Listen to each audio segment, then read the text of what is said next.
അത്രയേ ഉള്ളൂ അത് തന്നെയാണ്. അതിൽ കൂടുതലൊന്നും പറയാനില്ല. ഒന്ന്, ഇതിൻ്റെ ഒരു പ്രശ്നം എന്താണെന്ന് വെച്ചാൽ, കേരളത്തിലെ കമ്മ്യൂണിസ്റ്റ് പാർട്ടി ഓഫ് ഇന്ത്യ മാർക്സിസ്റ്റിൻ്റെ ഏറ്റവും പ്രധാനപ്പെട്ട 2 നേതാക്കളെ അപമാനിതരാക്കി എന്നുള്ളതാണ്.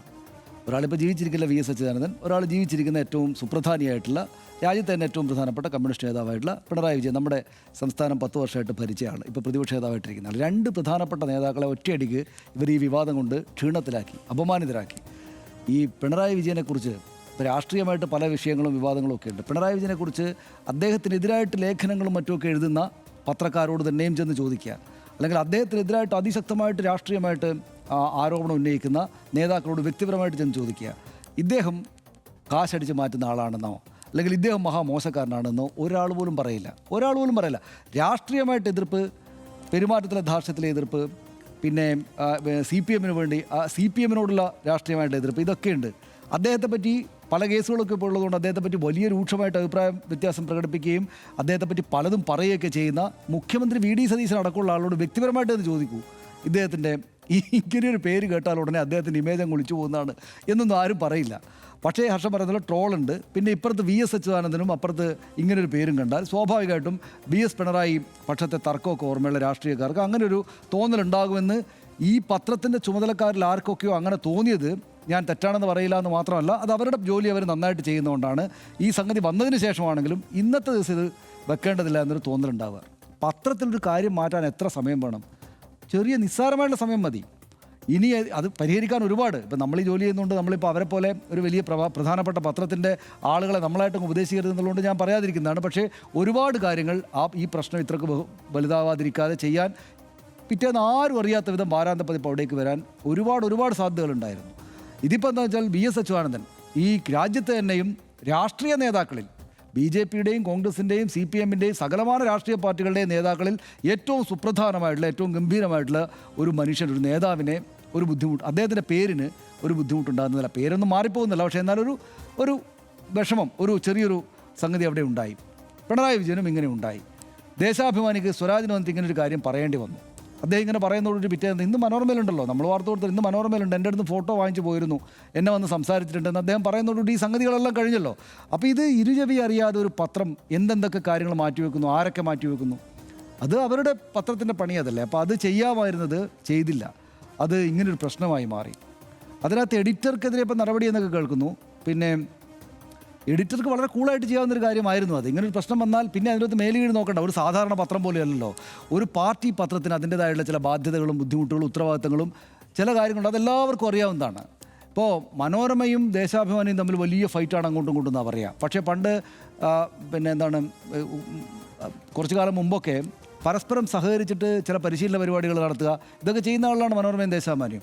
ദേശാഭിമാനിയുടെ വാർഷിക പരിപാടികളിലൊക്കെ മനോരമയുടെ മുതിർന്ന പത്രക്കാർ ദേശാഭിമാനിയെ നന്നായിട്ട് പറയുകയും, ദേശാഭിമാനി നമ്മുടെ നാട്ടിലൊക്കെ എല്ലാവരുടെയും ഈ പാർട്ടി വ്യത്യാസമില്ലാതെ പത്രം വായിക്കുന്ന ആളുകളുടെയൊക്കെ ഒരു പ്രധാനപ്പെട്ട വാർത്താ സ്രോതസ്സാണ്. ഇപ്പോഴല്ലേ ഈ പത്രങ്ങൾ ഒരല്പം അങ്ങോട്ട് മാറിയിട്ട് ദൃശ്യമാധ്യമങ്ങളും മറ്റുമൊക്കെ മുന്നിലേക്ക് വന്നതെന്ന് വെച്ചാൽ ഇപ്പോഴും അവർക്ക് അതിൻ്റെ ഒരു പ്രാധാന്യമുണ്ട്. അപ്പോൾ സ്വാഭാവികമായിട്ടും അത്രയും പ്രാധാന്യപ്പെട്ട ഒരു പാർട്ടി പത്രത്തിൻ്റെ ഇങ്ങനൊരു ചർച്ച വന്നാൽ ഉടനെ ഇത് നാളെ എന്തായാലും വരണം. അതിലവർ ഏറ്റവും വലിയ വീഴ്ച വരുത്തി അതാണ്. ഞായറാഴ്ച എന്ന് ഒരു ദിവസം ഉണ്ടെങ്കിൽ ഞായറാഴ്ച വാരാന്ത്യ പതിപ്പുണ്ട്. അപ്പോൾ അങ്ങനെ ഒരു സംഗതിയെ ഇന്ന് പ്രസിദ്ധീകരിക്കുന്നതല്ല എന്ന് പറയുന്നതോടെ ആളുകൾക്കുള്ളൊരു ക്യൂരിയോസിറ്റി വളരും. എന്തുകൊണ്ട്? പിന്നെ ഇന്നത്തെ കാലത്ത് അതൊന്നും പുറത്തേക്ക് വരിക എന്നുള്ളത് വലിയ കാര്യമായിട്ടുള്ള കാര്യമല്ല. ഇത് സത്യത്തിൽ ദേശാഭിമാനി പത്രത്തിൻ്റെ എന്തെങ്കിലും സാങ്കേതിക പിഴവിനൊന്നുമല്ല ഇത് തെളിവ് നൽകുന്നത്. ഇത് CPM എന്ന് പറയുന്ന ഈ കഴിഞ്ഞ തെരഞ്ഞെടുപ്പ് റിസൾട്ട് വരുന്ന ദിവസം വരെയും നമ്മൾ സുഘടിതമെന്നും അതിശക്തമെന്നും കണ്ടിരുന്ന ഈ പാർട്ടിയുടെ സംഘടനാ ശരീരത്തിലുണ്ടായിരിക്കുന്ന വിള്ളൽ എത്രമാത്രം വലുതാണ് എന്ന് കാണിച്ചു തരുന്ന സംഭവമായിട്ടാണ് ഞാൻ കാണുന്നത്. അവർക്കത് അടക്കാൻ പറ്റിയേക്കും, പക്ഷേ അവരുടെ പാർട്ടി പത്രത്തിൽ ഇത് വേണം എന്ന് പറഞ്ഞാൽ അവിടെ തീർന്നു കേസ്. ഇത് അതിൻ്റെ മേളിൽ പ്രശ്നം ഉണ്ടാകുന്നു. ആ പ്രശ്നം കൊണ്ട് പത്രത്തിൻ്റെ ഒരു പതിപ്പ് ഇറങ്ങാതെ വരുന്നു. അതേക്കുറിച്ചിട്ട് റെസിഡൻ്റ് എഡിറ്റർക്ക് വന്ന് ഇങ്ങനെയൊന്ന് പറയേണ്ടി വരുന്നു. അവിടെ ഈ പറയുന്ന പരിശോധന നടത്തുകയും എക്സ്പ്ലനേഷൻ ചോദിക്കുക സ്വാഭാവികമാണ്. കമ്പ്യൂട്ടർ എടുത്ത് പുറത്തു വെക്കേണ്ടി വരുന്നു. അത് വാർത്തയായിട്ട് പുറത്തേക്ക് വരുന്നു. ഇതിന് തൊട്ട് മുമ്പാണെങ്കിൽ ഈ പറയുന്ന വിഴിഞ്ഞം പോർട്ടുമായി ബന്ധപ്പെട്ട് ഇത്രയും പ്രധാനപ്പെട്ട ഒരു വാർത്ത വന്നപ്പോൾ അതിൻ്റെ തെറ്റായൊരു വേർഷൻ, പാർട്ടിയുടെ സമ്മതമില്ലാത്തൊരു വേർഷൻ ദേശാഭിമാനിയുടെ മുൻപേജിൽ വരുന്നു.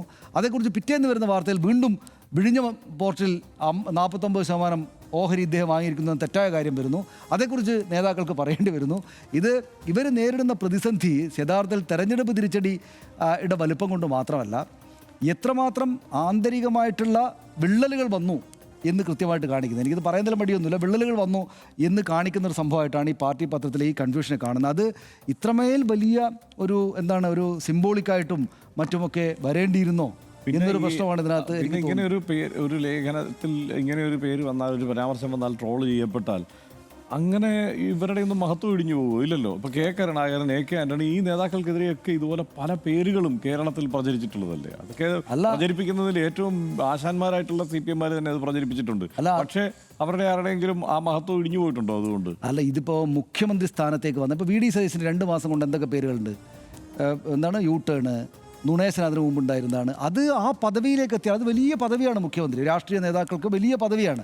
ആ പദവിയിലേക്ക് എത്തിയാൽ അങ്ങനെ തന്നെയാണ്. കരുണാകരനൊക്കെ ഒരു കാലത്ത് എങ്ങനെയായിരുന്നു ട്രീറ്റ് ചെയ്യപ്പെട്ടത്? ഇതിനകത്ത് ഒരു കാര്യം കൂടെ കാണേണ്ടത് ഹർഷ, അതായത് നമ്മുടെ കാലത്തേക്ക് ഈ സമീപകാലത്ത് വന്ന, നമ്മുടെ നാട്ടിലേക്ക് സമീപകാലത്ത് വന്ന ഈ വല്ലാത്ത തോതിലുള്ള പ്രചാരണം, ഇത് പ്രചണ്ഡമായിട്ടുള്ള പ്രചാരണം, യൂട്യൂബ് ചാനലുകൾ, ഈ കള്ളം പറയൽ, ഈ പറയുന്ന ആളുകളെ വ്യക്തിപരമായിട്ട് അധിക്ഷേപിക്കൽ, അതിൻ്റെ പ്രഭാവം എത്രത്തോളം വലുതാണെന്ന് കൂടെ കാണിക്കുന്നതാണ്. അതായത് ഇവർക്കെല്ലാവർക്കും അറിയാം, ദേശാഭിമാനി പത്രത്തിലെ ആളുകൾക്കും ആ പാർട്ടിയുടെ നേതാക്കൾക്കും എല്ലാം അറിയാം അവരുടെ നേതാവ് കള്ളൻ എന്ന് വിളിച്ചാൽ അവരുടെ എന്തെങ്കിലും തരത്തിൽ ചീത്തപ്പേരുണ്ടാകുന്ന ആളല്ല. അത്രയ്ക്ക് അവർ വളരെ ഒരു എന്താണ് നേതൃസൂര്യനായിട്ട് കാണുന്ന ആളാണ് പിണറായി വിജയൻ. അവർക്ക് ആർക്കും അഭിപ്രായ വ്യത്യാസമില്ല. പക്ഷേ അവരെപ്പോലും സ്വാധീനിക്കുന്ന വിധത്തിലേക്ക് നമ്മൾ ഈ പേര് ഇതിനകത്ത് എഴുതിയാൽ ഞങ്ങളുടെ നേതാവിനെ പറ്റി തെറ്റിദ്ധരിക്കുമോ ജനം, അല്ലെങ്കിൽ ട്രോൾ ചെയ്യപ്പെടുമോ എന്ന ഭയം അവരെപ്പോലും ഇത് ചെയ്യുന്ന വിധത്തിലേക്ക് ഈ കാര്യങ്ങൾ വളർന്നിരിക്കുന്നു. ഇപ്പം കുറച്ച് മുമ്പ് വരെയാണെങ്കിൽ നെഗറ്റീവായിട്ട് എന്തെങ്കിലും വരുന്നതിനെ ഞങ്ങൾ അത് തന്നെയാണ് എന്ന് പറഞ്ഞങ്ങ് നേരിടുകയായിരുന്നു രാഷ്ട്രീയ പാർട്ടികളുടെ ഒരു സവിശേഷതയെങ്കിൽ, പ്രത്യേകിച്ചും ഈ കേഡർ പാർട്ടികളുടെ സവിശേഷതയെങ്കിൽ. ഇപ്പോൾ അവർ പോലും ഈ പ്രചണ്ഡമായിട്ടുള്ള പ്രോപ്പഗാൻഡ പ്രചാരണത്തിൽ ഈ സോഷ്യൽ മീഡിയയും യൂട്യൂബ് ചാനലൊക്കെ വെച്ചിട്ടുള്ള ഇമാതിരി കാര്യങ്ങൾ ആവർത്തിച്ച് പറഞ്ഞ് എറിഞ്ഞു തെറപ്പിക്കുന്നതിന് അവർ പോലും ഭയപ്പെട്ടു തുടങ്ങിയിരിക്കുന്നു. അവരുടെ ഉള്ളിൽ പോലും ആന്തരിക ശൈഥില്യം ഉണ്ടായിരിക്കുന്നു എന്നതുകൂടെ ഇതിൻ്റെ ഒരു കാരണമാണ് എന്ന് എനിക്ക് തോന്നുന്നു.